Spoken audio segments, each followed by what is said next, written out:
it was great to have like the entrepreneurial side of things. But now we will have also, let's say, another type of visionary on the investor side, on the venture capital side, with Tiffany Luck. If you can be on stage. Hello, Tiffany. How are Hi, you? Maddie. Good. How are you? Good to see you. You are at SaaStr also in the same time, right? I just finished up at SaaStr yesterday, so I'm still in Barcelona. Yeah, time zone hacking, right? Exactly. So you can be in two conferences in the same time. I invite you to share your slide, and if we have time, we'd love to have some questions about the future of APIs. Okay, perfect. Well, it's great to follow Chet because I loved his last slide, which was I love APIs. I too love APIs, and I'm very happy that the theme of this conference is the future of APIs because I do think there's such a bright future here, and we're really still early days. Obviously, a lot's happened, and that history was really helpful, but I think the best is yet to come. So maybe, I thought today I would give you guys just a little bit of perspective of, from an investor's hat, and just kind of what we're seeing and how we think about API first and API economy. So let's see. Perfect. Maybe just as a quick background and a quick hello. As Mehdi mentioned, I'm Tiffany Luck, and I am an enterprise software investor at GGV Capital. I spend most of my time focused on API first businesses. And just a bit about GGV. We are a global VC firm. We've been around since 2000.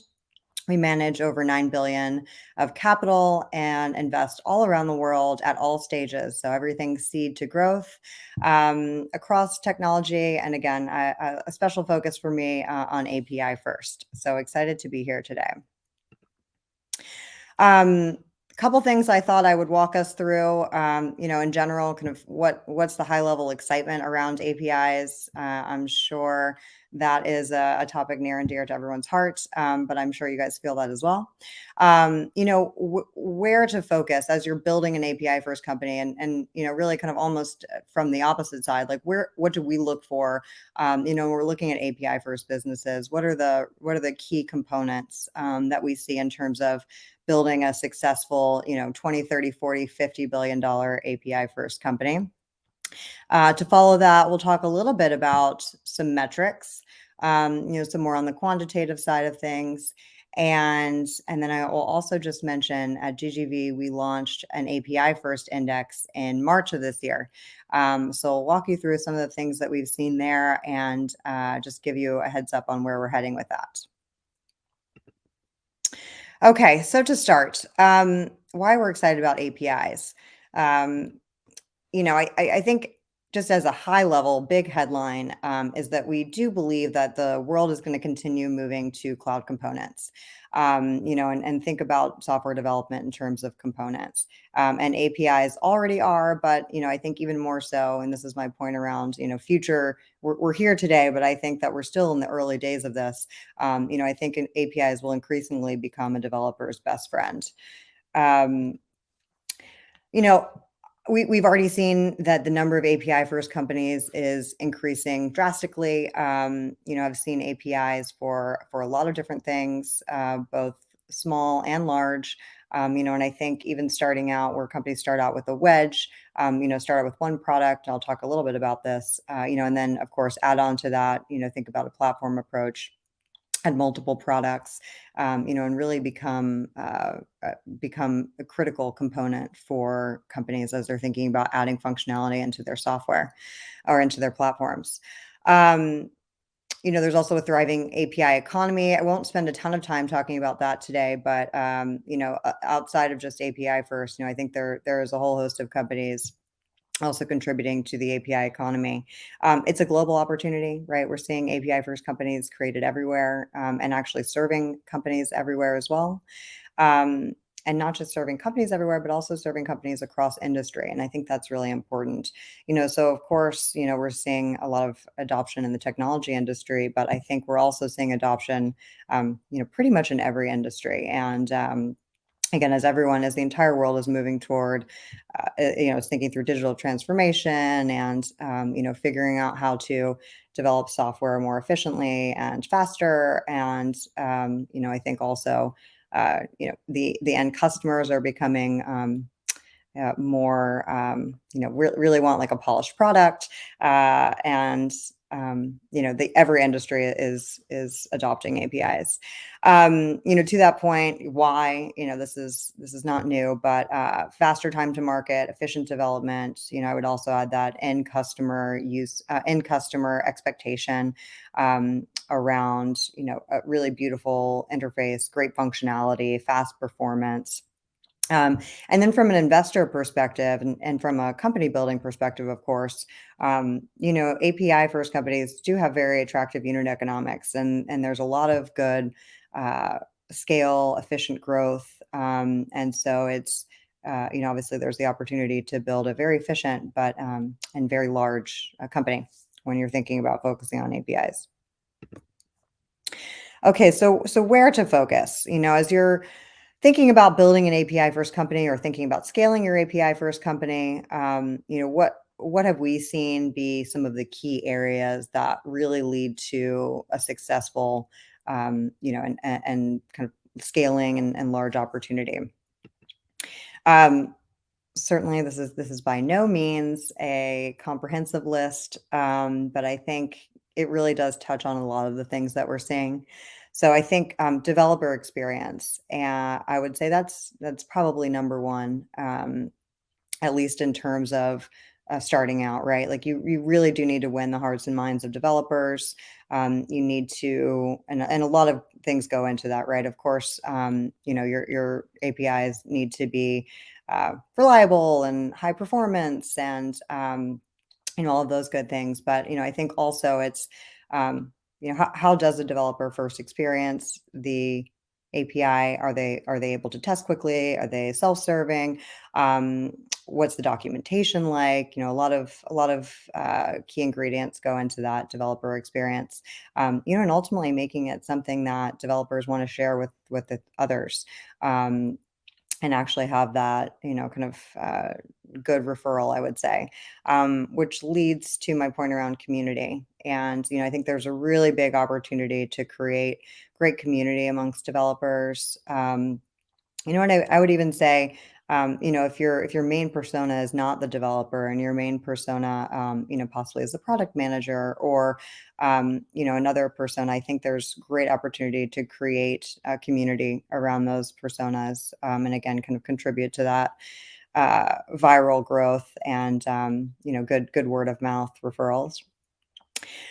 Platform strategy. So mentioned this just a bit earlier, and I think this is certainly not just specific to APIs, but we've seen if you look at I'll share some examples later, but if you've looked at some of the successful API companies, start out with one product, one functionality that you're solving for with your API, and then oftentimes you're adding multiple APIs on top of that. Again, kind of extending functionality and, building kind of a cross and up and really, having the opportunity to become a platform where, a large platform where people can come, or developers or product managers can come and actually, get all sorts of functionality for the software they're developing.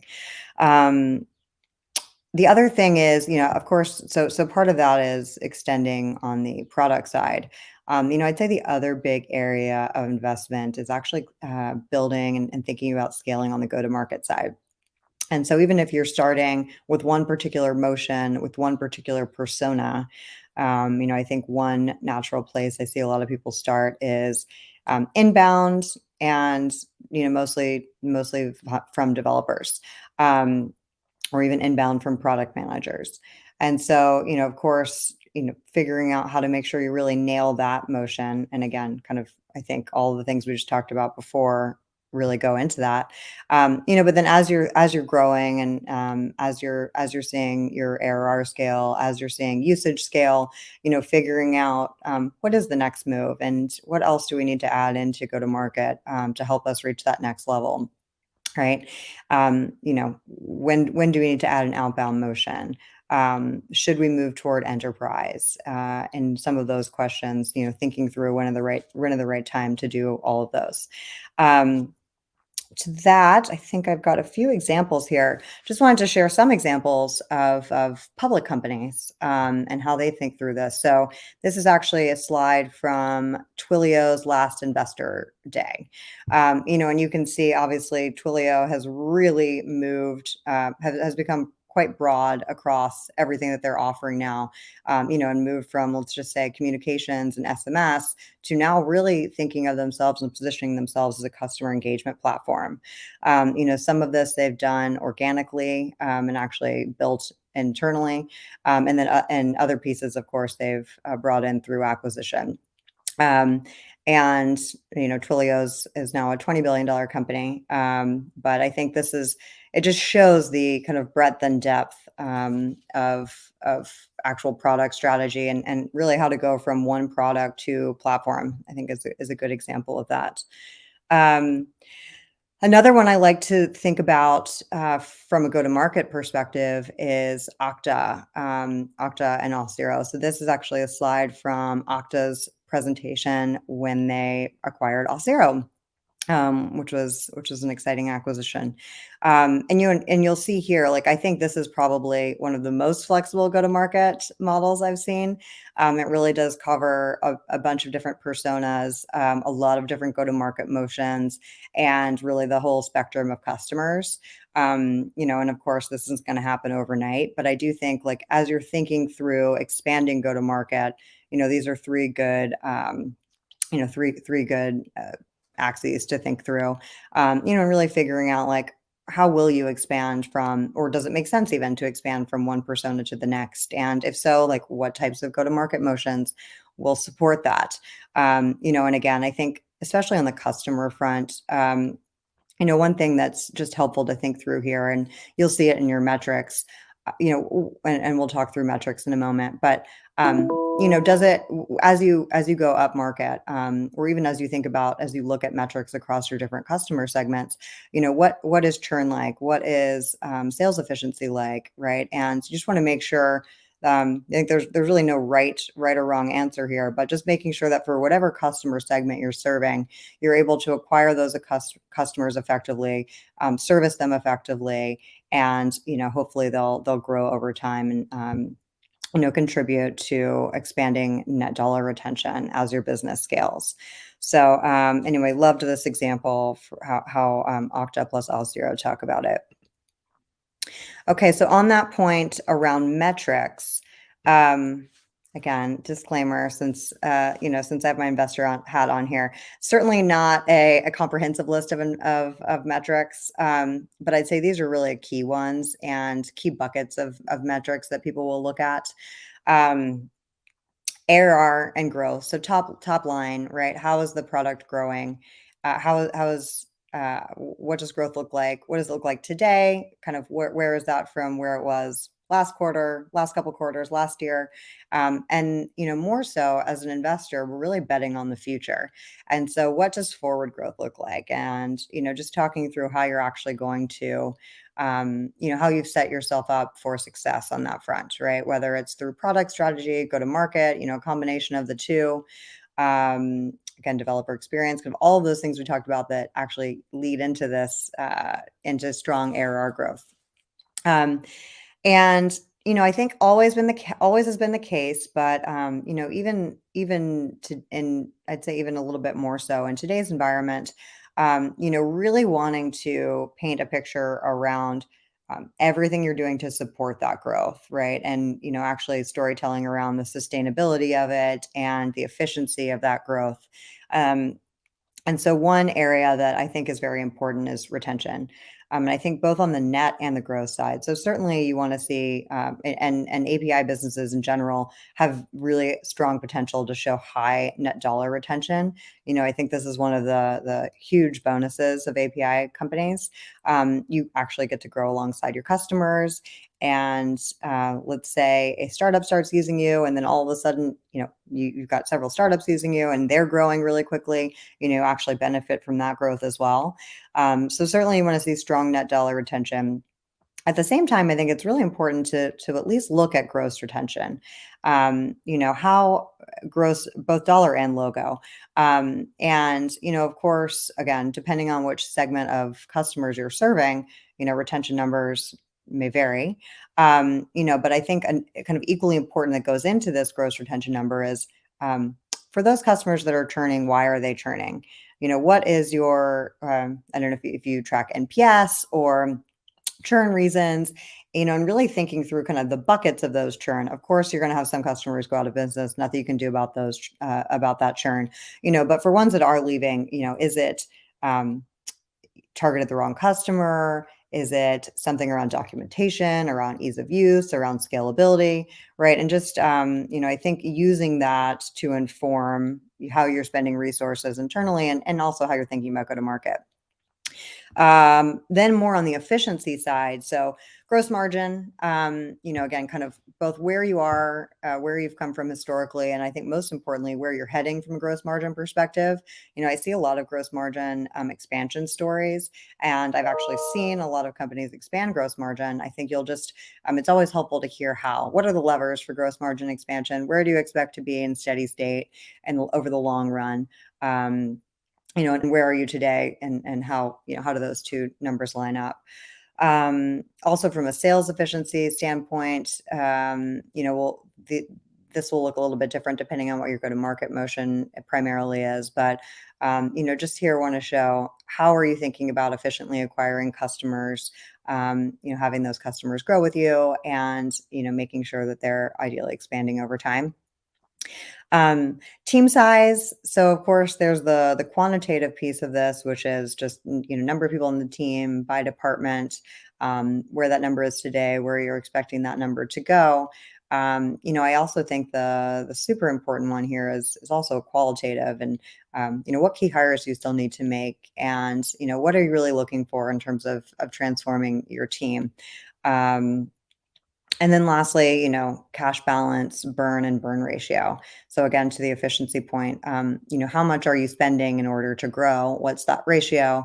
And not only where are you now, but how do you see that progressing over time?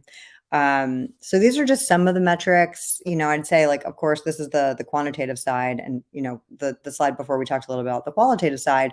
Really, all of that comes together in terms of you telling the story around what is, why should we get excited about your API business?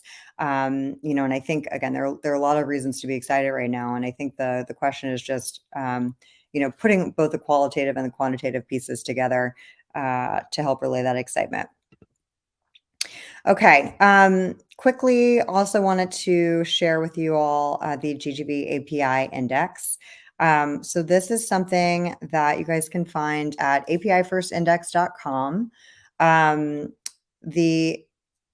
Behind the index, we're actually tracking now probably north of, probably closer to 250 or 300 private companies that are building API first. The index itself right now highlights just the top 50 private companies. We started out doing it based on total dollars raised because it's a publicly available number.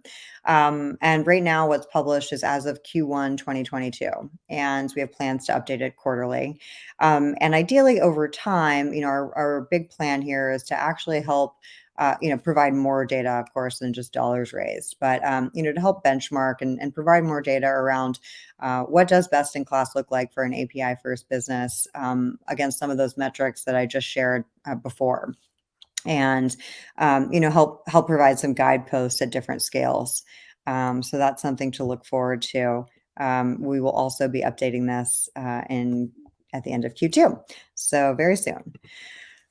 Just some insights, again, kind of to just talk about, put some numbers to the excitement around API first. And of course, it's not just us that's excited about API first. It's the category in general. I'd say investors across the board are super excited about it. And actually, one thing I should mention, why did we even create the API first index? you've got, you have a few great public company examples, right? So you have Twilio, and then you have some public companies that have actually acquired API first, like Okta with Auth0. But there's not a ton of, I think a lot of what's exciting in the API first world is actually happening still in the private market, and a lot of private companies that have not yet gone public. So we just wanted to bring some visibility to that set of companies, and really highlight all the activity here. So for the 50 companies I mentioned that you can find at APIfirstindex.com, that set of 50 companies as of March 2022 had raised 12 billion in total. So 50 companies, 12 billion in total. And 5 of that 12 was actually raised last year. So 2021, big year for API First.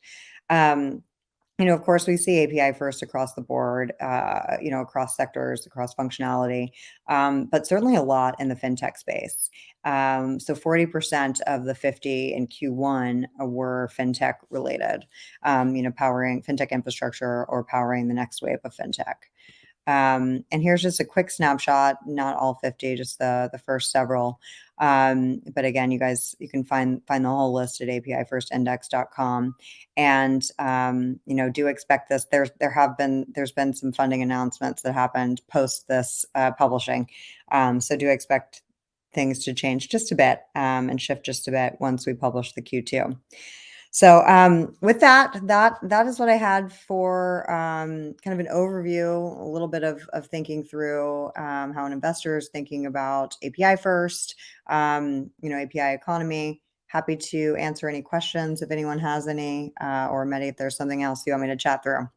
Yeah, no, there's actually a question. Why so many company of the index are Silicon Valley based? And I understand also that question by like, is the API mindset or the API first again, let's say a software mindset that has started in the Silicon Valley? Like, what's there? It's the VC who understand, it's the entrepreneur. Why again Silicon Valley for APIs? Yeah, well, I actually think APIs are very global. So thank you for that question. Yes, we've seen, of course, some of the largest API companies right now are still Silicon Valley based. Or maybe Silicon Valley headquartered, now distributed. All right. Yeah. I think a lot of people are distributed. But honestly, we're seeing API first companies everywhere. And we've actually invested in several out of Europe. So a company called Mindy, we led their Series A. They do document processing API, headquartered in Paris, and also just opened an office in San Francisco. Stream, which is a chat API, dual headquartered in both Amsterdam and Boulder, Colorado. I've met many other amazing API companies in Europe recently, and even Southeast Asia, really Latin America, truly everywhere. So, I think that the API first opportunity is global, both from where companies are being created, and then obviously both those customers that are consuming those APIs. And my guess is, it might take a little bit of time to get to that, kind of 1 billion plus mark.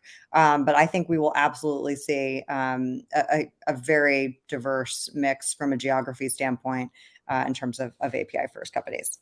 So let's say the seed has been in Silicon Valley with the Stripe, the Twilios, the Algolia and others, but at the end now it's spreading all over the world. That's great. So also, do you see, do you make a comparison with SaaS business models, or do you think it's overperforming versus overperforming SaaS when it works? Like how the entrepreneur can relate to this SaaS versus API comparison? Yeah, it's a good question. I think the one really exciting thing about API first businesses, can be true for SaaS depending on the delivery model. But one amazing thing about API first, which I mentioned, is just the ability to grow alongside your customers, right? And actually grow even across customers. So again, win the hearts and minds of developers, and developers will implement you everywhere. And all of a sudden, one customer that started off super small, may end up growing to be one of your largest customers. And because things are happening so quickly these days, I don't even think that has to take a long time. So I think that the efficiency of the API model is really unique. And obviously a huge benefit just in terms of unit economics and efficiency at scale.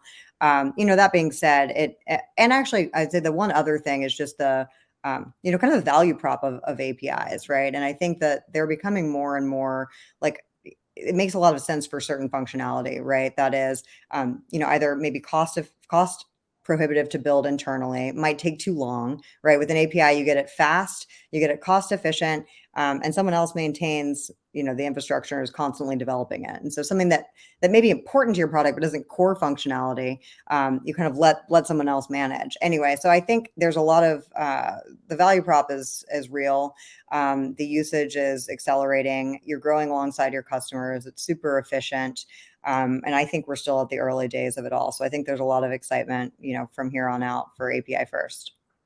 Yeah, and really quickly, let's say in the past APIs conferences, someone say that the fact that your business model is API driven, API first, you're linked to what people program with your APIs, right? Integrate, consume your APIs. He used the term programmable business models, like to really say that, look, it's a business model that actually encoded, embedded into other people's software, and you grow with the whole community. Like, would you? What's your comment of this idea of programmable business models? Does that resonate or not? Yeah, I mean, I think it's a good point, actually, that I should have mentioned, this idea that you are embedded, right? And, I think like embedded to me equals sticky. And so that's why I think you grow alongside, you have very, very high retention if the product is scalable and, high performance, reliable, et cetera. And I think that's a big bonus. Most of the time, people are not going to say, oh, I have a really wonderful functionality, let me rip out what I'm already using and build it myself. I would say similar to hosting, right? And so I think that's a huge advantage. And I think I would be very excited for everyone building API first. And as an investor, I'm super excited to see more API first businesses. So I guess on that note, if you are building API first, I'd love to chat with you. And I can quickly just put my email in the comments.